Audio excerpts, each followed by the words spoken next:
Lembaga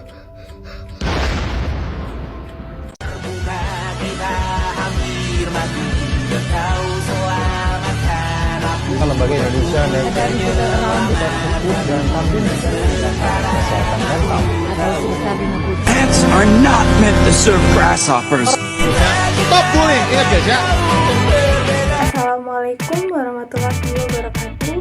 Perkenalkan, nama saya Ummu Salama Zahra dengan NIM 25374059 dari Program Studi Pendidikan Vokasional Seni Kuliner. Pada kesempatan kali ini, saya akan membahas tentang bullying dan nilai Pancasila di era globalisasi. Kita hidup di era konektivitas tanpa batas, tapi apakah koneksi ini selalu membawa kebaikan? Di balik layar ponsel, di sudut sekolah, ada ancaman nyata yang diam-diam merenggut martabat, yaitu bullying. Inilah tantangan serius bagi fondasi bangsa kita. Bullying bukan sekedar candaan. Ini adalah tindakan agresif yang berulang, yang melibatkan kekerasan, ketidakseimbangan kekuasaan, disengaja untuk menyakiti. Apa saja bentuk-bentuk bullying itu? Yang pertama yaitu bullying fisik. Bullying fisik adalah jenis bullying yang melibatkan tindakan agresif secara fisik terhadap korban. Contohnya seperti memukul, menendang, mendorong, atau menjambak rambut korban.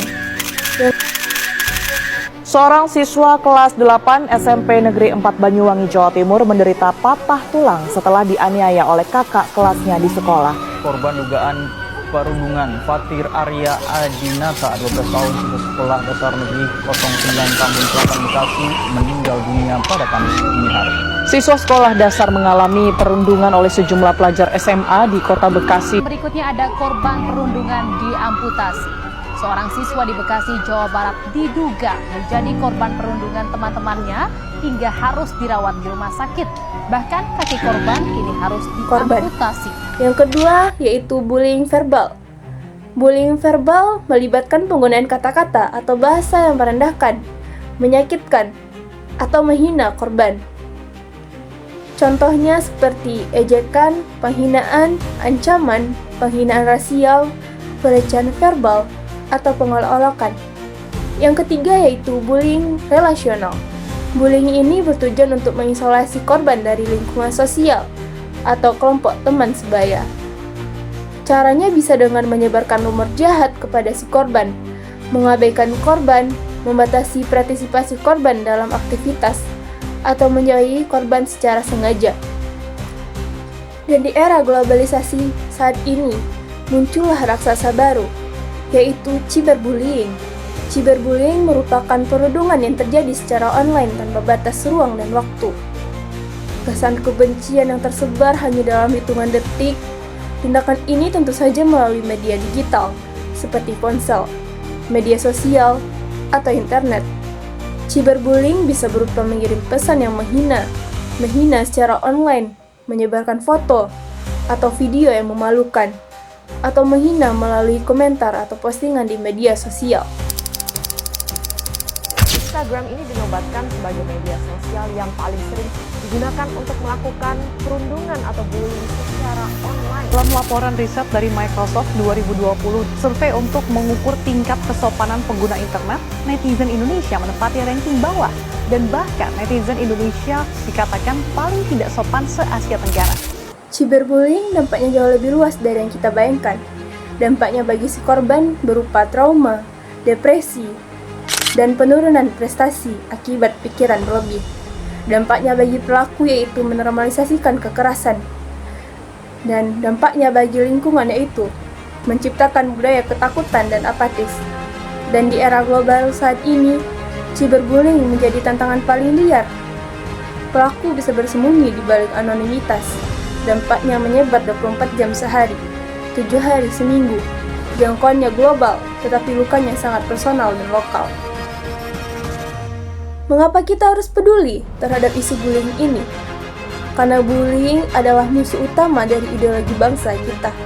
Bullying secara fundamental melanggar sila kedua dan sila ketiga Pancasila. Pada sila kedua, yang berbunyi, kemanusiaan yang adil dan beradab. Sila ini memerintahkan kita untuk menjunjung tinggi martabat manusia. Ketika seseorang dibuli, martabatnya diinjak-injak. Bullying adalah perbuatan yang tidak adil, yang sama sekali tidak beradab. Itu adalah penolakan terhadap nilai kemanusiaan. Pada sila ketiga, yang berbunyi, Persatuan Indonesia, bullying menciptakan jurang. Ia memecah belah komunitas, menumbuhkan kebencian, dan menghancurkan rasa solidaritas.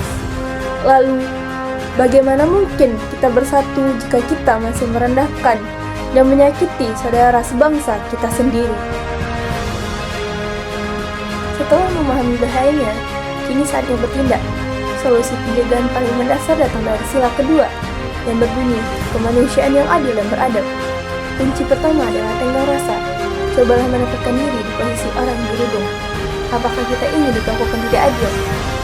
Tindakan bullying akan berhenti jika kita mengedepankan saling menghormati hak dan martabat setiap orang, tanpa memandang ras, agama, atau status sosial.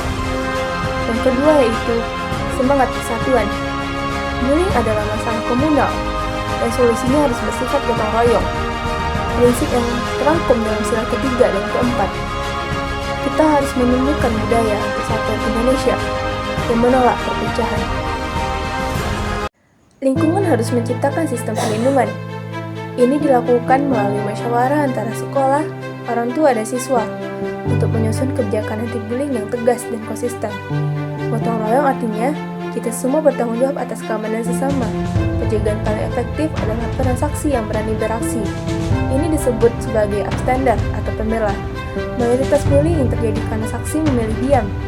Menjadi upstander atau pembela adalah wujud nyata dari keadilan sosial. Ini terdapat pada sila kelima, yang berarti berani melapor jika melihat perlindungan, berani membela korban bukan dengan kekerasan, tapi dengan intervensi dan dukungan, berani menawarkan bantuan dan pendampingan. Di era globalisasi ini, pencegahan cyberbullying membutuhkan literasi digital yang melandaskan Pancasila. Sebelum mengunggah atau berkomentar, tanyakan pada diri sendiri, apakah ini adil dan beradab? Jika melihat cyberbullying, jangan ikut menyebar. Gunakan fitur block dan report. Mari kita ubah keyboard kita dari senjata perundungan menjadi alat empati dan dukungan. Pencegahan bullying dimulai dari kesadaran diri kita sendiri. Mari amalkan nilai tanggung jawab dan gotong royong. Jadilah bagian dari solusi, bukan sumber masalah. Wujudkan Indonesia yang menjunjung tinggi kemanusiaan dan persatuan. Kesadaran adalah langkah awal. Kita harus berhenti bersikap apatis. Kita harus ingat bahwa setiap individu memiliki hak untuk diperlakukan dengan penuh hormat dan cinta kasih. Nilai-nilai Pancasila seperti keadilan, kemanusiaan, persatuan, bukan hanya teori di kelas. Mereka adalah perisai kita melawan bullying.